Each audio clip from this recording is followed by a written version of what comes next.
Olá, bem-vindo ao vídeo 2 da unidade de áudio. A gente vai agora começar a discutir a questão de produção de signos e de arranjos. Isso é uma coisa bastante interessante de se pensar.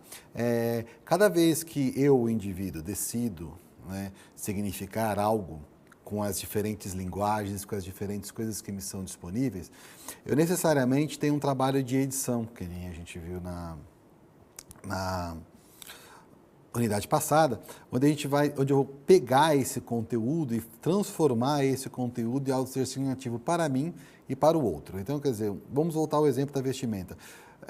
A minha camisa, a minha gravata, o meu óculos, de nada significam se eles não estão conjuntamente arranjados em mim. Então, na verdade, eu realizo essas escolhas e faço uma combinatória dos diferentes elementos que vão construir esses signos, esses significados que eu vou expressar. Então, o que eu quero dizer com isso? Se vocês lembrarem de novo naquele exercício que vocês fizeram com relação ao ponto de vista de uma matéria de jornal, por exemplo, não é à toa que um indivíduo tenha sido escolhido primeiro e não é à toa que um indivíduo tem uma quantidade maior ou menor de falas, né? Isso representa uma escolha consciente de quem produziu, ou inconsciente de quem produziu, para retratar aqueles indivíduos daquela forma, né? Então, cada indivíduo produz diferentes arranjos durante esse ato comunicacional, diferentes escolhas de elementos que comporão esse significado, né? E esses arranjos, né, eles criam as associações desses significados que são motivados pelo meu desejo de comunicar, pelo impacto que a situação tem nesse meu desejo e nesse meu ato de comunicar, né? E cada arranjo ele vai refletir também o meu contexto de cultura, porque determinados meios não podem ser representados, determinados signos não podem ser representados por determinados modos de linguagem, né? Ou seja, certas associações elas não poderiam acontecer. Eu lembro, tem uma história bem interessante que eu estava lendo por esses dias. Os primeiros sambistas que vendiam seus sambas para as gravadoras, quando eles voltavam para o morro, eles não eram acreditados pelos seus companheiros, porque as pessoas que achavam que samba não se vendia, o que se vendia era casa, era carro, era roupa, né? Você não poderia vender um produto cultural que você construiu. O samba era uma coisa que pertencia a todas as pessoas que estavam ali.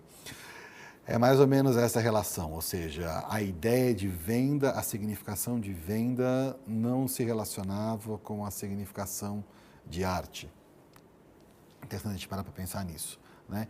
Bem, como vocês podem olhar no slide agora, é interessante vocês verem, existem alguns exemplos de comunicação e multimodalidade que a gente não pode esquecer. Para exemplificar isso, eu vou parar para pensar no pintor, né?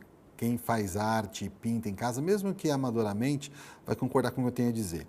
Você escolhe, por exemplo, a cor, né, que você vai usar, você escolhe a madeira, você escolhe a tela, você escolhe o tipo de pincel, você escolhe se você vai usar papel, você escolhe se você vai usar uma tinta a óleo, se você vai usar uma tinta guache, se você vai usar uma tinta plástica, você escolhe se você vai fazer traço grosso, se você vai fazer traço fino, se você vai usar pincel ou se vai usar a mão. Todas essas escolhas que você faz criam um significado que é o seu quadro, ou seja, você está fazendo escolhas de modo de linguagem, você está fazendo escolhas de significado e você está fazendo arranjos, você está combinando essas diferentes formas diferentemente, né? Ou seja, e há infinitas possibilidades de combinação dessas diferentes coisas, né? Isso que gera a pintura uma arte tão rica. Você pode, com os mesmos objetos, fazer infinitas combinações, infinitas escolhas, infinitos arranjos, né? Nesse sentido, não existe nenhuma comunicação que seja monomodal, ou seja, nós sempre estamos comunicando coisas que estão ocorrendo, que estão significando por mais de um modo semiótico, por mais de uma forma de significar simultaneamente, tá certo? Ou seja, rádio, por exemplo, né? Rádio é uma forma de transmissão, de comunicação, ela é apenas uma mídia, né? Você tem apenas ali o rádio transmitindo o som, mas ela não tem apenas um modo. Por quê? Primeiras inflexões, né? O narrador do rádio ele pode construir diferentes significados de acordo com o tom de fala que ele tem, de acordo com as ênfases que ele coloca, né? No caso, a rádio, se você tem, por exemplo, ficção em rádio, você tem atuação, assim como você tem atores na televisão. E isso gera diferentes significados, porque o ator modula a sua voz e constrói a sua voz de acordo com o personagem. Um exemplo disso são os esquetes de humor que vocês comumente ouvem nas rádios, né? Música, tá certo? Não, música é um modo de linguagem extremamente complexo, que tem voz, instrumentos, processos técnicos de mixagem e de edição que a constrói como um signo. Diferentes efeitos sonoros, né, que acontecem, diferentes vinhetas, tá certo? Não, diferentes formas de introduzir os conteúdos são importantes. Na escrita tipográfica, por exemplo, quando você seleciona uma fonte, você seleciona uma fonte mais séria, menos séria, com mais adornos, menos adornos, isso cria fatores estéticos, fatores de legibilidade, seleção de cores, tá certo ou não? Existem diferentes meios e diferentes gêneros, são diferentes convenções de uso de cor e tipografia, por exemplo. Você consegue identificar um jornal impresso e diferenciá-lo de uma revista quase imediatamente por causa dos padrões de uso de fonte e de cor, né?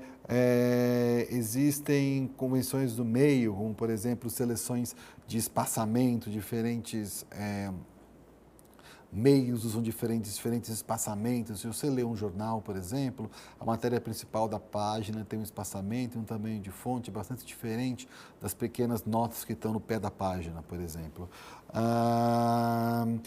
E também tem o condicionamento de espaço, tipografia e cor pela capacidade de leitura, né? Então, se você, por exemplo, com livros, por exemplo, de literatura, costumam ter uma fonte pequena e a página condensada com bastante informação.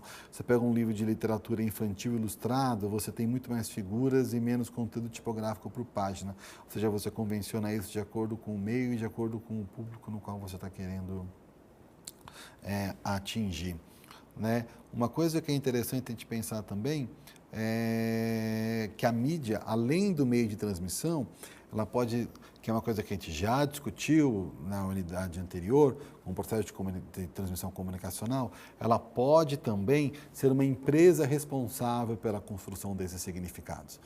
O que eu quero dizer com isso? Se você pegar, por exemplo, diferentes editoras, você vai perceber que elas publicam diferentes categorias de livros. Se é uma editora científica, você tem uma editora de literatura, você tem uma editora religiosa, você tem uma editora que só publica romances. Quer dizer, você acaba construindo ali uma identidade desse canal midiático. O mesmo poderia ser com televisões, por exemplo. Você tem algumas emissoras que se fiam muito mais em teledramaturgia, novelas, outras emissoras que se fiam muito mais em programas de auditório populares, outras que se fiam muito mais em transmissão de documentários e etc. E essas escolhas, ou seja, o que mostrar e como mostrar essas pessoas, geram esses fatores ideológicos. São fruto desses fatores ideológicos que representam os diferentes grupos sociais, como a gente viu também lá na unidade anterior. Ou seja, há uma escolha de representação, consciente ou não, que faz com que se vincule esses significados sociais, né? Essa ideia de pensar o indivíduo representado na mídia a partir sempre de processos ideológicos, você pode ver aí no quadrinho, no final da página, Horkheimer e Adorno são filósofos alemães que discutem essa questão desde os anos 50 já. E Humberto Eco ele faz uma comparação bem interessante no livro Apocalípticos Integrados, onde ele observa os fatores positivos e negativos desse processo representacional. Então, lá nas referências, é uma leitura que vale a pena ser feita, né?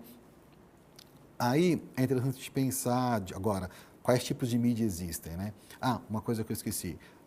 nós não só somos representados por essa mídia, como nós também a representamos. Ou seja, se eu construo uma mídia, um produto midiático, seja ele um vídeo, um texto, um podcast, eu também estarei representando outros grupos sociais, eu também estarei fazendo escolhas, eu também estarei transparecendo ali os meus processos ideológicos. Né? O fato de eu não ser uma empresa profissional midiática não me faz menos ideológico nas minhas escolhas. Né? A ideia é tentar motivar as pessoas a fazerem escolhas ideológicas que realmente as representem, que não apenas representem a ideologia de outros. Né? Bem, que tipo de mídia existe? Né? A gente tem diversos tipos, a gente vai discutir alguns aqui. Né? Talvez a gente comece do que a gente mais conhece, são as mídias massivas. Né? Todo mundo tem televisão, rádio em casa. Televisão e rádio são mídias massivas. São mídias que você não pode responder pela própria mídia, como a gente já falou anteriormente. Ou seja, se você viu um programa de televisão que falou que você não gostou, não tem como você transmitir de volta pela própria televisão uma crítica a isso. O rádio, exatamente a mesma coisa, né? Ou seja, existe uma entidade que é essa emissora, essa empresa, que ela é a única emissora e nós somos receptores disso, né? Não significa que nós sejamos passivos em relação a ela, tá certo? Não. Significa que nós somos, sim, não podemos interagir dentro dela própria como a gente poderia, por exemplo, em outras mídias. Rádio, televisão, jornal impresso, revista, house organ, que nada mais é do que aquele jornalzinho, aquela revista interna da empresa, por exemplo, muitas vezes é um house organ. Eu não posso responder por ela, né? Eu tenho que responder fora dela, né? E esse processo que caracteriza esse tipo de mídia em massa. Ou seja, é um emissor único que emite para uma série de pessoas, uma infinidade de pessoas. Essa infinidade de pessoas recebe e reage por outros caminhos que não a própria mídia. Bem, esse é o final do vídeo 2 e eu vejo vocês daqui a pouco.